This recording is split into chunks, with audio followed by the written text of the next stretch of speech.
পুলিশেরা যদি এরকম করে মানুষেরা যদি হামলা করে তো পুলিশের গায়ে মানুষেরা করবো না কি মানুষেরা বাধ্য পুলিশের গায়ে হাত তুলো। হ্যাঁ হলো আমরা পাবলিক আমরা আমগো দোষ হয়ে যায় যে আইনজীবী হাতে গায়ে কি লেগে হাত দেয় মার খাওয়ার যোগ্য। হ্যাঁ যদি পুরো এলাকার মানুষ যদি গায়ে যদি হাত দিত তখন কি হতো? এলাকার দোষ হইতো, মানুষের দোষ হইতো। কিন্তু হ্যাঁ যে অন্যগুলা করছে এটা কি ঠিক করছে? হ্যাঁ মহিলার গায়ে কিভাবে হাত দেয়? কোন একটা মানুষ যাইবে মানুষ আর কোনো পরিস্থিতি ছিল না।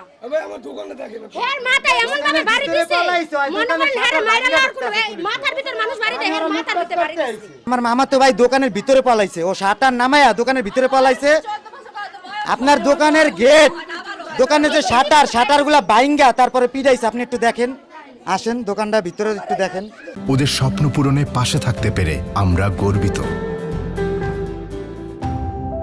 সব মানুষ ওদিক দিয়ে ধাওয়ান দিছে, দৌড়ে এদিকে আইছে, আইয়া ওদিকে কত গেছে এদিকে কত গেছে। আর আমার ভাইয়ের দোকান ভাঙছে। আমি তো উপরে রান্না করতে আসি, আমার ছেলে আছে ঘরে, আমার ভাইরা আছে, এরা আমার গেট লাগেন না। এরা করছে কি ভাবছে কি যে আমাকে ঘরে সবাই ঢুকছে, উড়ুরাই দৌড় দিচ্ছে সব। গেট লাগানো দেখে গেট ভাঙছে, গেট লাগতে ভাঙ্গা উপর উঠছে। তখন আমি দোতলা আর ওই সিঁড়িতে দাঁড়াই, আমি কইতাছি উপরে কেউ নাই, কেউ নাই।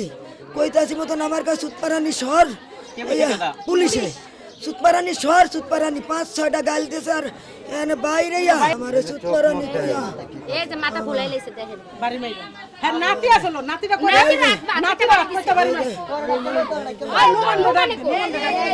হ্যাঁ কোথায় কোথায় এই যে দিক দিয়া এই যে দেখেন এই যে কালা হয়েছে দিক দিয়া বাড়ি মারছে আর দাদির পিছে আসলো